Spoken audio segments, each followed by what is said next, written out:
Is your bath time turning into a nightmare? Are you seeing thick strands of hair falling out every time you wash it? Are you worried that your scalp is showing more clearly when brushing your hair? I would like to tell you that this hair situation is temporary and normal during the season change, which is, but it's not always like that if you are over 40. In this video, I will tell you about when this started happening to me, what was causing my hair to fall abundantly without having a serious illness, and how I managed to reverse this issue. I used to hear people talking about hair loss after a certain age, but I never imagined it would be that serious. For 3 long years, I was experiencing this nightmare of my hair falling every time I passed my fingers through it. And showers were the worst, for I had to take hundreds out of my hands while washing it. So I started a deep research on the possible causes. Fearing that I might be suffering from any health issue, I took a blood test to make sure my values were all right. Well, they were not. Before continuing this video, I want to make a disclaimer. Although I have years of research on health and nutrition, I'm not an expert. All the information I give in this video and in my whole channel is supported by my studies and experience, and by experts that have confirmed it, but they aren't meant to replace your health professional's advice for you. I just want to show how your health and beauty are in your own hands and what simple steps you can take to start feeling better. Let's dive into the juice of it first by learning what might be causing your hair loss, dullness, and damage. What might be causing your hair to look weak and to fall? Lack of good nutrition. I'll always repeat this. Let your food be your medicine and your medicine be your food. Something like that. Hippocrates, the philosopher and father of natural medicine, used to state too. It all goes back to how we nourish our bodies. Are you consuming enough vegetables? Remember, they are full of minerals and vitamins that strengthen the core of your cells. Yes, especially the ones around your organs, your skin, and your hair, making a shield that lets only the good in. Are you ingesting loads of sugar and simple carbohydrates? If yes, then you're blocking your assimilation of calcium and iron and reducing the C vitamin and collagen reserves in your cells. This is especially important to consider if you're over 40. Are you hydrating yourself well? And I mean drinking natural teas, green smoothies, and plenty of pure water, not fruit juices, coffee, and much less sodas. One thing I recommend is that you consume at least 40 grams of protein daily. If you are vegetarian or vegan, please take a collagen supplement. It's magical. Of course, always ask your health expert for their opinion. High levels of blood sugar and low levels of iron. When I took a blood test a couple of years ago, I was shocked to see my values all altered. I think it was the first time I was worried about my health.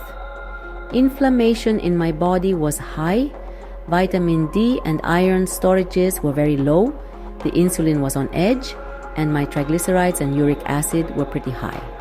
No wonder my hair was falling, my hands ached all the time, and my ankles were super swollen. So I took matters into my own hands. I embraced MAPREPRIS intermittent fasting as part of my lifestyle and cut sugars out of my diet for over 6 months. Of course, I consumed some fruits for the vitamins and fiber. It was a game changer. My ankles and feet went back to normal, which I haven't seen for over 2 years. The ache in my body was reduced by 70%. My concentration became sharper and my hair and skin looked and felt much healthier. I also tried to reduce and keep my cholesterol and triglycerides levels with a good diet and some exercise without any medicine.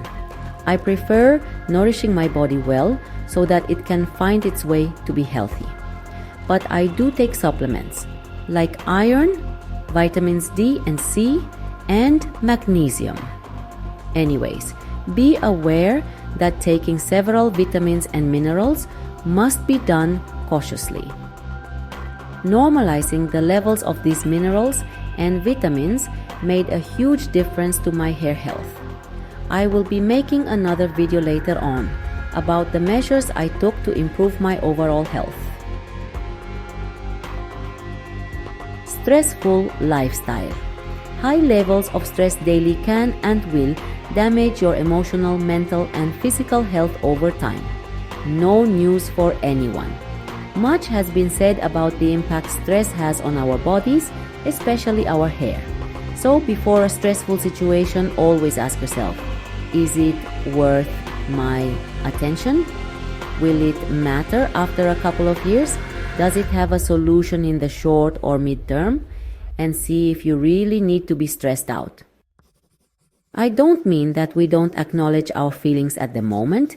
We can experience some frustration, anger, sadness, etc. But we must be conscious of the present moment and quickly shift our thoughts. By asking ourselves these questions under certain circumstances, we allow our mind to act by shifting our perspective of it. Overdone and rough treatments to our hair. Coloring your hair every 2, 3, or 4 weeks, decoloring it constantly, applying severe treatment with the promise of a better looking mane, and other aggressive options can damage your hair in the long term. And most of those consequences can be permanent. I started to opt for healthier ways to apply some kind of treatments onto my hair. For example, I prefer to color it every 2.5 or 3 months, and I use a high quality brand, although it can be a bit more expensive than others. I never tried the henna, but if you prefer it, then go for it. I also stopped believing in and applying the special ampules that come for hair loss or other kinds of treatment. I've used them for several years just to realize that these commercial treatments will leave your hair in very bad shape once you stop using them. It's as if they are made to make you addicted to them with no permanent results. Instead of all these, I started preparing my own natural mix of oils and switched my conventional shampoos to more natural ones that are sulfates and paraben free. They feel lighter on your hair. A brand I love at the moment is BioBalance. This is not a paid promotion, so I'm recommending it for the love of it. You can buy it online, so look for the type that your hair needs the most. I also recommend you to stop applying all those after shower products, such as the leave-in conditioners, heavy gels, and similar things. They block your hair from breathing and receiving nutrition. Besides, they can seal dirt, dust, germs, and parasites in your scalp and hair follicles. Are they really worth it? Of course, if you have an occasion and want to style your hair, use them for that time and not every single day. The magical mix that saved my hair. Before we continue, please like this video so that it can reach a larger audience and help others who are struggling with this same issue. Now that you understand why our hair falls and loses strength and brightness, I want to share with you my special recipe of natural oils that reduced my hair loss by 74% and helped it regain its softness, gleam, and strength. It even quickens the growth of baby hair. You'll love this. Another disclaimer: some of these oils can be a bit expensive, but you can use them for a longer period of time, depending on the frequency of their application. I've used most of the oils listed below, and I'm looking forward to incorporating the rest. Here is a brief explanation of the pros and cons of each one. Bonfos o Homastan. Castor oil, also known as ricin for its richness in ricinoleic acid. This oil has anti-inflammatory and antimicrobial properties that can improve scalp health and stimulate hair growth. Additionally, it's high in omega-9 and fatty acids, which deeply moisturize the hair and scalp, reducing dryness and flakiness. Its only con is its viscosity, or thick consistency that can make its application and removal challenging, leading to build-up if not washed out thoroughly. Rosemary oil.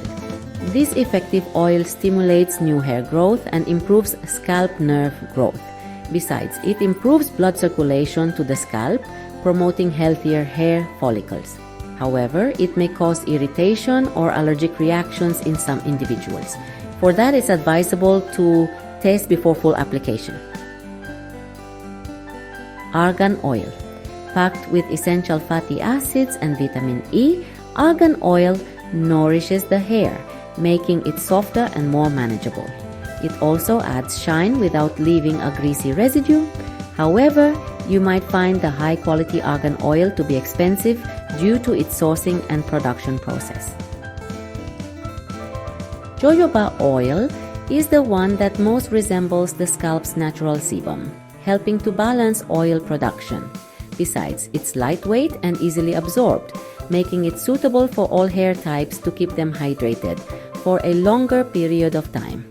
Yet, it primarily acts as a surface conditioner and may not deeply penetrate the hair shaft. Coconut oil. This oil penetrates the hair shaft to provide deep moisture, reducing protein loss and preventing breakage. The best thing about coconut oil is that it helps combat scalp infections due to its lauric acid content. One thing you need to consider about this oil is that it can cause buildup on the scalp and hair if used excessively, leading to greasiness or dullness. But you don't have to worry if you use it in small amounts. Almond oil. Another great option that is a great sealer and locks in moisture for a long time. Besides, it also nourishes the scalp because it contains magnesium, which can help prevent hair loss. If you have a nut allergy, you can find similar benefits in coconut oil and the aloe vera. Like coconut oil, almond oil can also build up on the hair and stop the scalp from absorbing the benefits of other moisturizing oils. Tea tree oil. The tea tree oil combats dandruff and other scalp issues due to its antifungal and antibacterial properties. It also promotes hair growth by maintaining a clean and healthy scalp environment. Because it's highly concentrated, it should be diluted with a carrier oil to prevent skin irritation. Olive oil. Despite the controversial opinions around the olive oil, it contains antioxidants and vitamins A and E, which strengthen hair strands and promote elasticity. Besides, it helps to tame frizz and flyaways, leaving your hair smooth and manageable. As a con, it might be too heavy for fine hair types, potentially weighing down the hair. How can you apply these oils in the best possible way? I always recommend to perform a patch test before using a new oil to check if you are allergic to it.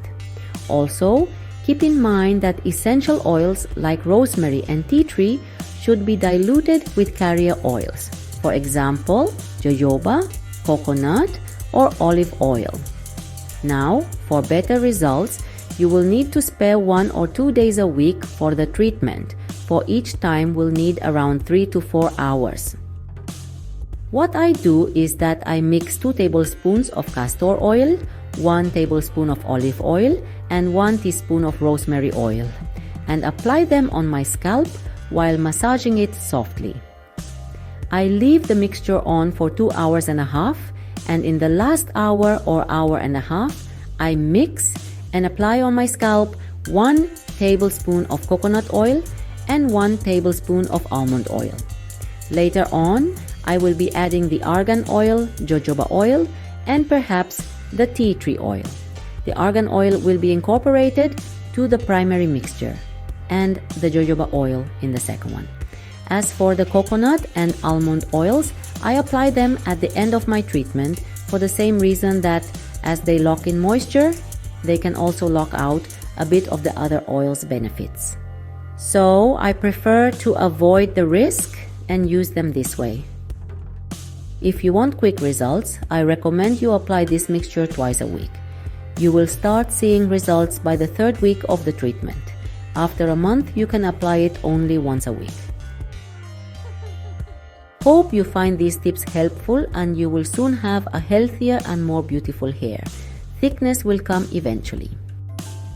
If you found this video useful, please like and share it and subscribe to my channel so that you won't miss any video. Thank you for being part of my community and for your support. I'll see you in the next one. Bye for now.